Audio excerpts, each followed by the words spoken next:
Yes news में आप सभी दर्शकों का स्वागत है। मैं आपके साथ इलियास बड़ेखर। आइए देखते हैं आज की खबर क्या कहती है।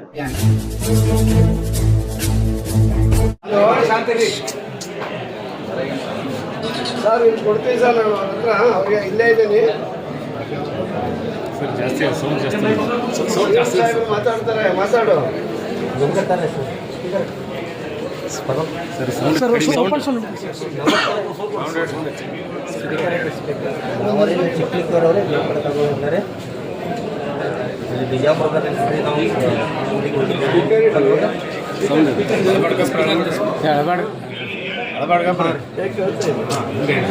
ಇದು ಬಿಜಾಪುರದಲ್ಲಿ ಗಾಂಧಿನಗರ ಸ್ಟಾರ್ ಚೌಕಿ ಕ್ಯಾನ್ಸಿಟಿದ್ರವ್ರೆ ಕೆಮೂರು ಆಟೋಡದಲ್ಲಿ ತೆಗೆದುಕೊಂಡಿದ್ದಾರೆ. ಅವರು ನಮಗೆ 15 ಜನ ಕೂಡಿ ಆಕ್ಷನ್ ಬರ್ತಾರೆ. ಕಣ್ಣ ಕಾರ ಹಾಕಿ ಕಟ್ಟಿ ಹಾಕಿ ಭಾಳ ಹೊಡೆದಾರೆ. ಅದು ಕಡೆ ಈಗ ಅವರು 5 ಮಂದಿನ ಅರೆಸ್ಟ್ ಮಾಡ್ಯಾರೆ. ಇನ್ನೂ 10 ಮಂದಿ ಇದ್ದಾರೆ. ಅವ್ರು ಅಷ್ಟು ಶಿಕ್ಷೆ ಆಗಬೇಕು.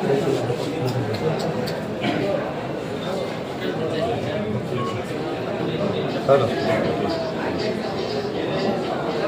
ಹಲೋ ಸರ್ ಹ್ಞೂ ಸರ್ ಹ್ಞೂ ಸರ್ ಸರ್ ನಾಳೆ ಬರ್ತೀನಿ ಸರ್. ಹ್ಞೂ ಸರ್ ಭಾಳ ಅಮಾನುಷವಾಗಿ ತಳಿಸ್ಬಿಟ್ಟಿದ್ದಾರೆ ಸರ್. ಏನೇನಿಲ್ಲ ಅವ್ರಿಗೆ ಸಹಾಯ ಮಾಡೋಣಂತೆ ಸರ್. ಆಗಲಿ ಸರ್ ಆಗಲಿ ಸರ್ ನಮಸ್ಕಾರ ಸರ್.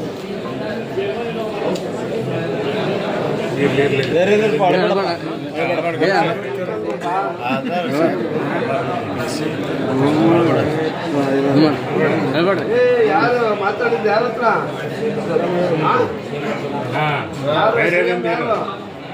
ಯಾರು ಹೆಸರೇನು? ಮುಖ್ಯಮಂತ್ರಿ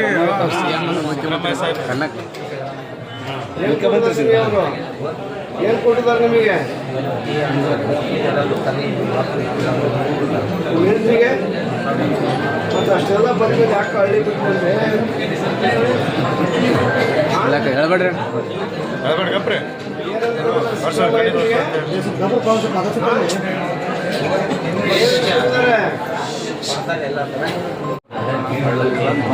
ಈ ಮೆಣಗೋಡು ತವ್ರ ಮನೆಗೆ ಹೋಗಕ್ಕೆ ಬಸ್ ಫ್ರೀ ಇದೆ, ನಿನಗಿಲ್ಲ. ನಿನಗೆ ಬೇಕಾ?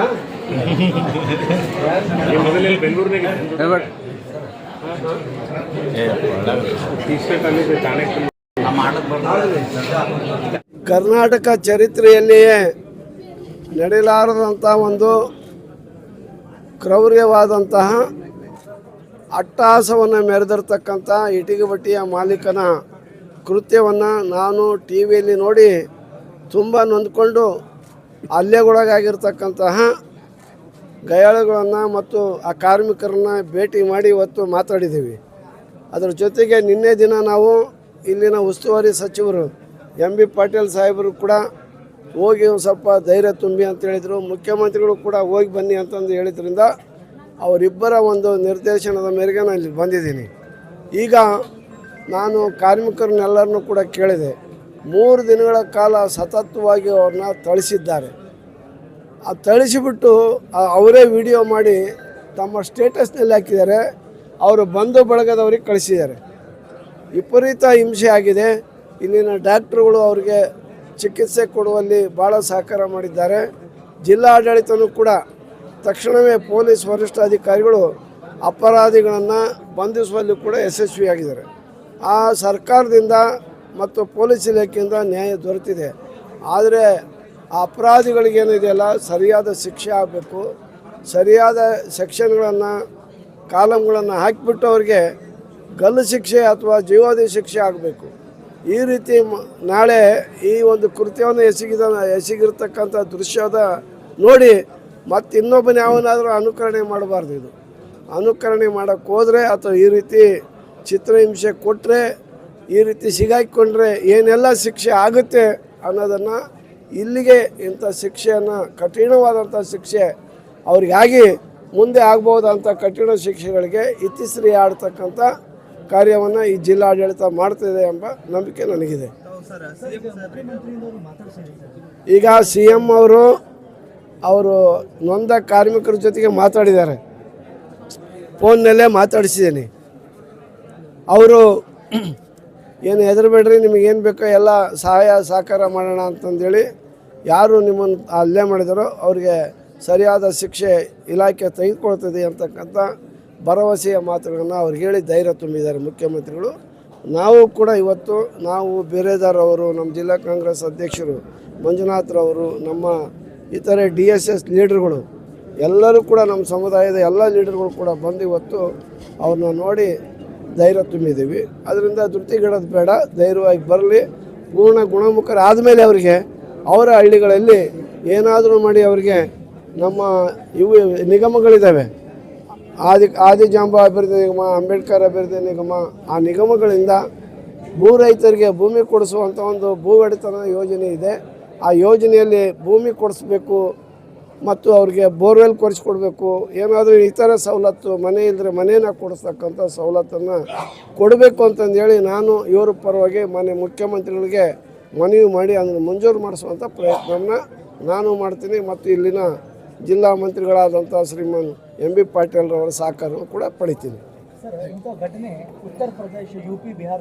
ಅದನ್ನು ಮೀರು ಅಲ್ಲ ಇಲ್ಲ, ಅದೇ ಅನಾಗರಿಕರು, ಇವ್ರು ನಾಗರಿಕರು ಅಂತ ಕರೆಯೋಕ್ಕಾಗಲ್ಲ. ರಾಕ್ಷಸ ಕುಲಕ್ಕೆ ಸೇರಿರೋನಾಗಿರ್ಬೇಕು ಅವನು.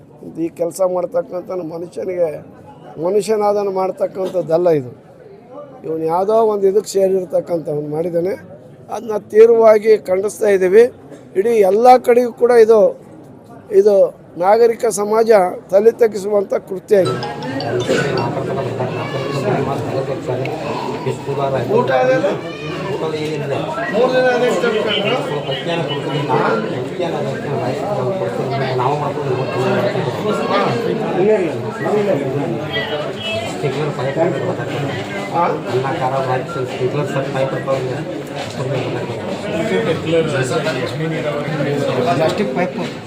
Plastic pipe sir.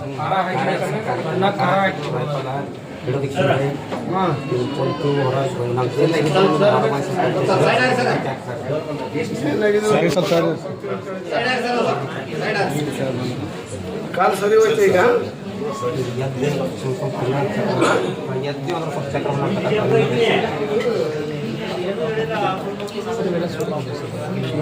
ಹೌದಾ?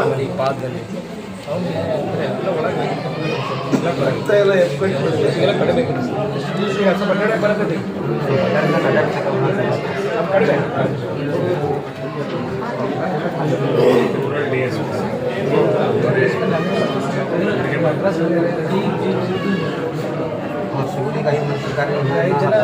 ಒಟ್ಟು ಎಷ್ಟು ಜನ ಇರೋದು?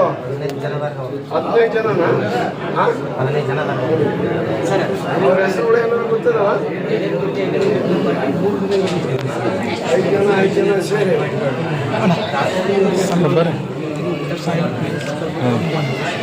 ಬೆಳಿಗ್ಗೆ ಕೆಲಸ ಮಾಡ್ತೀವಿ. ಕೆಲಸ ಮಾಡಕ್ಕೆ ಬಿಟ್ಟಿಲ್ವಾ?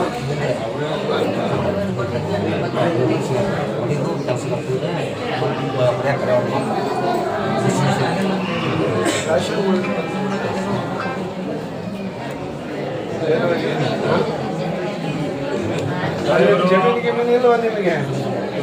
ಪೂರ ಜಮೀನಿಲ್ವಾ? ಸಾಹೇಬರು ನಿಮ್ಮ ಸಮಾಜದವರು ರಾಜ್ಯದೊಳಗೆ ಮಂತ್ರಿಗಳಾಗಿದ್ದರು, ಸಮಾಜ ಕಲ್ಯಾಣ ಸಚಿವರು. ಈ ವಿಷಯ ತಿಳಿದ ತಕ್ಷಣ ಮುಖ್ಯಮಂತ್ರಿಗಳ ಜೊತೆ ಮಾತಾಡಿ ತಮ್ಮ ಭೇಟಿ ಸಲುವಾಗಿ ಅಲ್ಲಿಂದ ಬಂದಾರ. ಟೈಮ್ ಎಷ್ಟಾಯ್ತು? ಮುಖ್ಯಮಂತ್ರಿಗಳು ಇವ್ರ ಹತ್ರ ಮಾತಾಡ್ತೀವಿ. ಸ್ವಲ್ಪ ಈ ಕಡೆ ಸರಿ.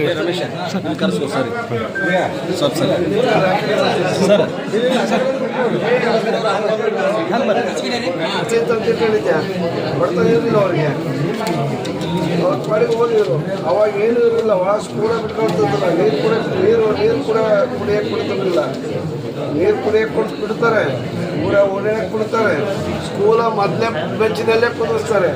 ಅಂಬೇಡ್ಕರ್ ಹಿಂದಿನ ಬೆಂಚಿನಲ್ಲಿ ಕುದಿಸ್ತಾರೆ. ಅವಾಗ ಅವ್ರು ಅಲ್ಲೇ ಕುತ್ಕೊಂಡು ಹೋಗ್ಯಾರೆ. ನೀವು ಓದೋರಲ್ಲ, ಏನು ಸೋಮಾರಿಗಳು. ಓದಬೇಕಾಗಿತ್ತು. ಓದಿದ್ರೆ ಪರಿಸ್ಥಿತಿ ಬರ್ತಿರಲ್ಲ ನಿಮಗೆ ಅಲ್ವಾ? ಶಾಲೆ ಫ್ರೀ, ಊಟ ಫ್ರೀ, ಎಲ್ಲ ಹಾಸ್ಟೆಲ್ ಎಲ್ಲ ಇತ್ತಲ್ಲಪ್ಪ. ಮಕ್ಕಳನ್ನಾರ ಮುಂದಿನ ಮಕ್ಕಳಿಗೆ ಎಜುಕೇಶನ್ ಕೊಡ್ಬೇಕು. ಅರ್ಥ ಭಾಳ ಹೊಡೆದ್ರ ಕರೆಕ್ಟಾಗಿ ಹೋಗ್ಬೇಕಾಗಿತ್ತು. ಆ ಟೈಮ್ ಹೋಗಿ ರಾತ್ರಿ ಹೋಗಿರು 8:30 ಸರ್ ಹೊಡೆದಾರೆ ಆ ಪಾರ್ಟಿ ಮೇಲೆ ಪ್ರಿನ್ಸಿಪಲ್ ಹೊಡೆದಾರೆ ಕುಡಿದು ಹೊಡೆದಾರ. ಎಷ್ಟು ದಿನ ಹೊಡೆದ್ರು? 3 ದಿನ ಹೊಡೆದ್ರು. ಅದೇನು ಬದುಕಿದ್ರೆ 3 ದಿನ ಹೊಡೆದ್ರು ನೀವು? ಮತ್ತೆ ಕೆಲಸ ಮಾಡೋದು ಹೊಡೆಯೋದು. ಒಟ್ಟು ಎಷ್ಟು ಜನ ಇದ್ರಿ ಕೆಲಸ ಮಾಡೋಕ್ಕಲ್ಲಿ? ನಾವು 4 ಜನ ಇದ್ವಿ. ಅವರು ಲೇಟ್ ಮಾಡಿ ಬರ್ತಾರೆ ಮನಾದ್ರು ಹುಡುಗಿಗೆ ಆರಾಮಿದ್ದಿದ್ರಿ ಅವರು ಹುಡುಗಿ ಬರೀ 3 ಜನ ಕೆಲಸ ಮಾಡ್ತಿದ್ದು ನೀವು? ನಾವು ಅದ್ರ ಮುಂದೆ ಅವಾಗ ನಮ್ಗೆ ಹೊಡೆದಾರೆ. ಶಾಸ್ತ್ರಿ ಹೊಸಮನಿ ಅವ್ರು ಬಂದಿದ್ದಕ್ಕೆ ನಮ್ಮ ಮನೆಯನ್ನು ಹೊಡೆದಾಗೆ ಶಾಸ್ತ್ರಿ ಹೊಸಮನಿ ನೀವು ಬಂದು ಬಿಡಿಸಿದ ಅವರು ಕಾಪಾಡಿದ್ರು ಸರ್.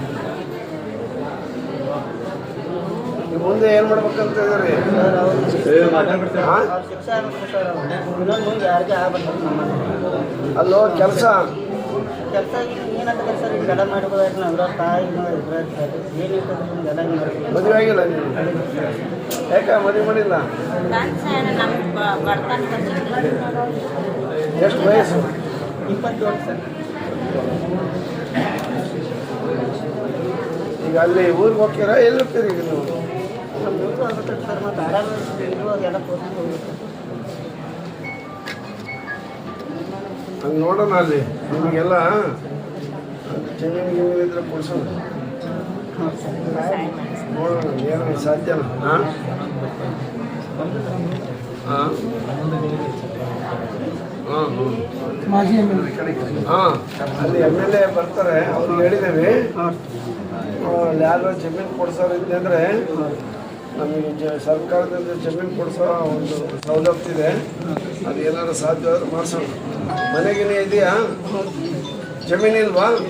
ಯಾಕೆ ಏನು ಮಾಡಿದ್ರು? ಜಮೀನು ಎಲ್ಲ ಮಾರಿಬಿಟ್ರೆ ನಿಮ್ಮ ಅಪ್ಪ ಅಮ್ಮ ಮತ್ತು ಅಲ್ಲಿ ಸರ್ಕಾರಿ ಜಮೀನು ಅದಕ್ಕೆ ಅವಾಗೆಲ್ಲ ಇಂದಿರಾ ಗಾಂಧಿ ಕಾಲದಲ್ಲಿ ಉಳುವನೆ ಭೂಮಿ ಹೊಡಿ ಅಂತ ಬೇಕಾದ ಜನ ಭೂಮಿ ಮಾಲೀಕರಾದ್ರಲ್ಲ. ಎಷ್ಟು ಮನೆ ಇರೋ ನೀವು? ಅಲ್ಲೋ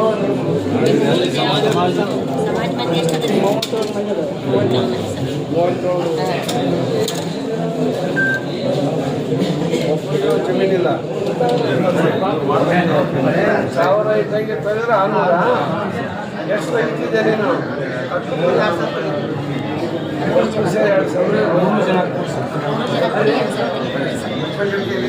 2 ಜಾಸ್ತಿ ಸಿಗುತ್ತಂತ ಇಲ್ಲಿ ಬಂದರೆ ಇದು ಸಿಕ್ತು.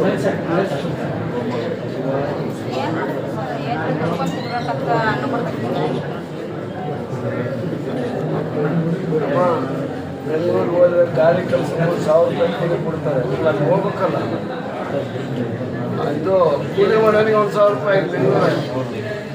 ನಮ್ಮ ಕಡೆಗೆಲ್ಲ 700 ರೂಪಾಯಿ. ಅದು ಕರಿತಾ ಇರ್ತಾರೆ, ಬರ್ರಿ ಬರ್ರಿ ಬರ್ರಿ ಅಂತ. ಒಳ್ಳೆ ಬಿಡ್ಬೇಕು, ಬಾಂಬೆ ಅಂತ ಊರಿಗೆ, ಬೆಂಗಳೂರಿನಂತ ಊರಿಗೆ ಬರಬೇಕು, ಬದುಕಬೇಕು. ಇಲ್ಲಿ ಬಂದು ಈ ರೀತಿ ಅನುಭವಿಸೋದು ಆಗ್ಬೇಕು. ಅಲ್ಲಿ ಯಾವುದೂ ಇಲ್ಲ. 8 ಗಂಟೆ ಡ್ಯೂಟಿ. ಹಾಂ ಆಗಲಿ, ಧೈರ್ಯವಾಗಿ. ಹಾಂ जैसा कि आप सब जानते हैं कि आप सभी का प्यार हमारे साथ कायम है।